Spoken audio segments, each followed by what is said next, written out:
Good morning and welcome to the Falcon Report. My name is Spencer. The stories for the week are Kindergarten Letter of the Week, Interview with Mrs. Jones, Interview with Mrs. Dautel. Now over to our field reporter who is visiting our kindergartners. Hi, I'm Sky. And I'm Rayleigh. Hey, I'm Angel. And we're here to interview the kindergartners. What are your names? Julia. Angel. What is the letter of the day? F. F. What sound does the letter make? What are some words that start with the letter of the day? Falcon. Fish. Thank you. Hi, I'm Rayleigh, and I'm here to interview Mrs. Jones about True Grit. Well, thank you, Rayleigh. What is True Grit? Okay, True Grit is kind of hard to explain, but basically it means that when things get a little bit difficult in your life, you keep going. You set goals that you would like to make, and you don't give up at the first time that it's a little bit hard. And that's called having perseverance, where you keep going when the going gets tough. Why is True Grit an important character trait? Well, it's really important because we have found that people are most successful in life not because they're the smartest person in the room, but because they've learned how to work hard. You can be really, really smart and everything comes easy for you, and then you get into college or you get into a job where everything comes easy to everyone else, and it's the people who work hard who are most successful. But you can also just be a regular student and set a goal for yourself, and by working hard, you'll feel better about yourself. Your life will be more positive for you, and generally people who have grit are a little bit happier.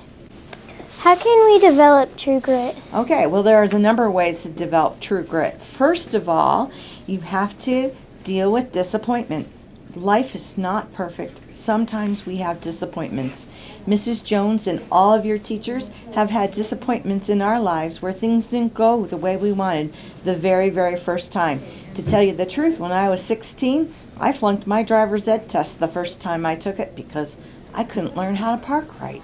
So I had to keep trying and keep practicing until I was able to pass it. That's just one of many, many examples where I didn't get what I wanted right away. So deal with disappointment. Another thing to do is develop people in your life you can go to for support. You all need support, whether that's from a teacher or you're involved in an activity like Technic-Tears or orchestra or choir or art, or your support is your grandparent or your parents. You need people in addition to your parents. It's great if your parents are support, but there are lots of people that can support you in your community.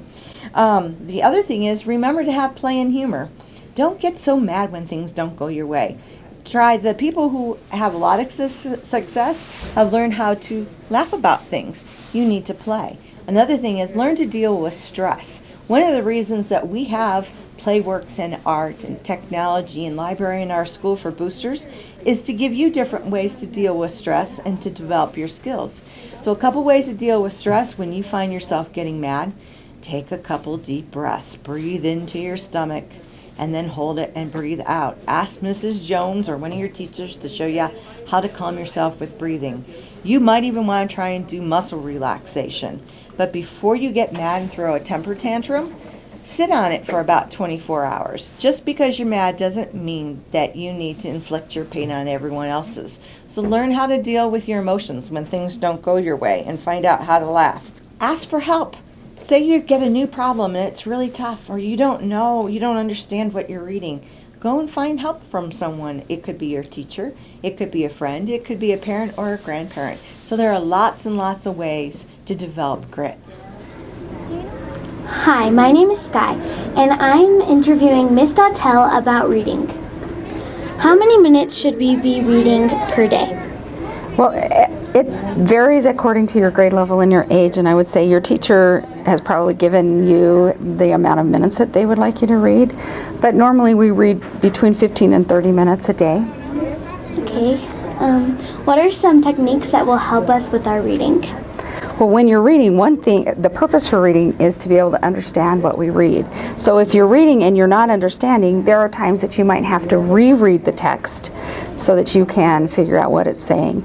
Also, it's really important when you come to a word that you don't know, not to just skip over it. Sometimes we come to a difficult word and we just skip it. But there are some strategies you can use to help you figure out the word. One of them might be to look for word parts that you know in that word. You can also continue to read in the sentence, and that will help you maybe to figure out what that word is. And you can even ask somebody if you don't know what the word is. But when you're reading that sentence, it's really important to reread because that will help you with the comprehension. So you want to make sure that you're reading the sentence correctly. Thank you. Should all the students be participating in Road to Success? Yes, Road to Success is a very fun way of being able to practice our reading. And in our school, we have all kinds of prizes and incentives to also help us with our reading. So that would be a fun thing for us to do. Cool. How can kids improve in their reading? We can improve just like anything that we do that we want to get better. The more we read, the better we're going to become at reading. So just keep on reading. That will help us be better. Why is reading so important? Reading is important because it's used in everything we do. When you get older and you get a job, you do reading all of the time. You read when you go to the grocery store. We read when we're in school. It's a part of everything we do in our lives. So reading is very important. So keep reading. Well, you pretty much covered it. Thank you. You're welcome. Thank you. Hi, I'm back again to give you the announcements for this week. There is no school Monday, January 18th because of Martin Luther King Jr. Day. Remember, we encourage Road to Success and that you should be reading nightly. Please remember to not throw snowballs and do not slide on the hill or ice. And please go directly home after school. Thank you. Thanks for Watching The Falcon Report.